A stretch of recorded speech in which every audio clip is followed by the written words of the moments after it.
சில business owners தன்னுடைய வேலைகளை டீமுக்கு ப்ராப்பரா டெலிகேட் பண்ண மாட்டாங்க. இதனால என்ன நடக்கும்னா எல்லா வேலையும் தானே செய்யற மாதிரி ஒரு நிலைமை வரும். இது ஒரு பெரிய பிரச்சனை. இதுல இருந்து வெளியே வரணும்னா அருமையான ஒரு மெத்தட் இருக்கு, எஃபெக்டிவ் டெலிகேஷன் மெத்தட். அதுல சில ஸ்டெப்ஸ் இருக்கு, அதை இப்போ சொல்ல போறேன். ஃபர்ஸ்ட் ஸ்டெப், கரெக்டான பர்சன் யாரு அப்படிங்கிறத ஐடென்டிஃபை பண்ணணும். அவங்களுக்கு கரெக்டான ஆட்டிடியூட் இருக்கும்.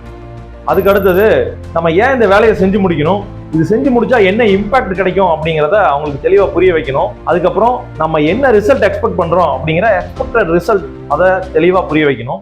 அதுக்கு அடுத்தது, அவங்களுக்கு தேவையான டூல்ஸ் அண்ட் டெக்னாலஜிஸ் அவங்களுக்கு கொடுக்கணும், தேவையான ரிசோர்சஸ் எல்லாம் கொடுக்கணும். அதுக்கு அடுத்த பாயிண்ட், அந்த ரிசோர்சஸை யூஸ் பண்றதுக்கான அத்தாரிட்டி அவங்களுக்கு கொடுக்கணும். அதுக்கப்புறம் அவங்க அந்த வேலையை ப்ராப்பரா செய்யறாங்களா அப்படிங்கிறத ஃபாலோ பண்ணிட்டே இருக்கணும். அவங்க எங்கெல்லாம் மிஸ் பண்றாங்களோ அங்கெல்லாம் அவங்களுக்கு கைடன்ஸ் கொடுத்து அவங்கள ஆன் ட்ராக் கொண்டு வரணும். அது மட்டும் இல்லாம கரெக்டான ஃபீட்பேக் அவங்களுக்கு கொடுத்து நம்ம மோட்டிவேட் பண்ணணும். ப்ராப்பரா அந்த வேலையை செஞ்சு முடிச்சுட்டாங்கன்னா அவங்கள அப்ரிசியேட் பண்ணணும். இது எல்லாம் ப்ராப்பரா செஞ்சாதான் எஃபெக்டிவ் டெலிகேஷன் ஒர்க் ஆகும். நீங்களும் இதே மாதிரி உங்க பிசினஸ்ல எஃபெக்டிவ் டெலிகேஷன் மெத்தடை ஃபாலோ பண்ணுங்க. இதே மாதிரி நிறைய டிப்ஸ் வேணும்னா இந்த சேனலை ஃபாலோ பண்ணிக்கங்க. சொல்லி அடிங்க. சூப்பரா பிசினஸ் பண்ணுங்க. வாழ்த்துக்கள்.